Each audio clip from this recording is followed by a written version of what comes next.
ঝিনাইদহ থেকে সরাসরি যুক্ত রয়েছেন সহকর্মী শাহরিয়ার আলম।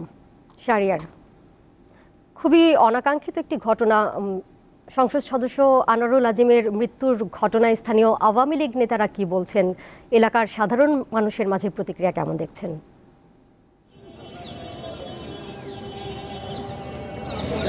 আপনি যেমনটি বলছিলেন, আজ সকাল 11টার পর থেকেই এই খবরটি এলাকায় ছড়িয়ে পড়ে। এরপর থেকেই এমপির বাসভবন এবং দলীয় কার্যালয়ের পাশে ভূষণ স্কুল মাঠে হাজার হাজার নেতাকর্মী আসতে শুরু করে। তাদের একটি কথা যে এত জনপ্রিয় এমপি কিভাবে এই হত্যাকাণ্ডের শিকার হলেন।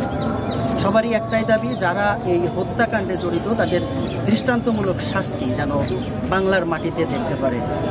আমি আপনাকে একটু দেখাই, এই ভূষণ স্কুল মাঠে বিপুল সংখ্যক নেতাকর্মী এই খবর শুনে পরিবারের সদস্যদের সমবেদনা জানাতে ছুটে এসেছেন। আপনাকে আমি একটু জানিয়ে রাখি,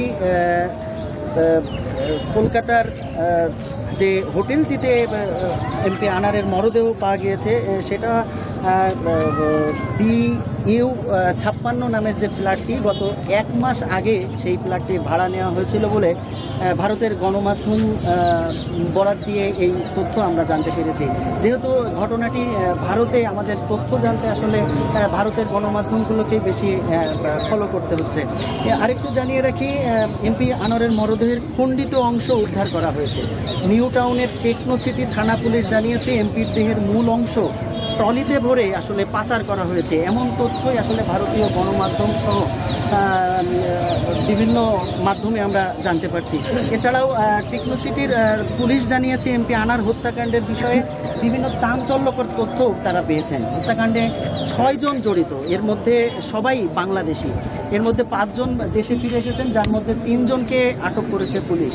তবে এখানকার স্থানীয়দের সাথে এবং নেতাকর্মীদের সাথে আমি কথা বলে জানতে পেরেছি, তারা এই হত্যাকাণ্ডের এবং এমপি আনোয়ারুল আজিম আনারের টানা 3 বারের এমপি তিনি এবং বিপুল ভোটে জয়লাভ করেছেন গত 3 ভোটে এই আসন থেকে। তাদের একটাই দাবি যে কি কারণে এই হত্যাকাণ্ডের ঘটল, এই হত্যাকাণ্ডের মূল রহস্য উন্মোচন এবং জড়িতদের দৃষ্টান্তমূলক শাস্তি যেন বাংলার মাটিতে হয়, এমনটি দাবি করেন এখানকার নেতাকর্মীরা। আমরা ফাঁসি চাই। এই ছিল আমার কাছে সর্বশেষ। ঝিনাইদহ থেকে যুক্ত ছিলেন সহকর্মী শাহরিয়ার আলম।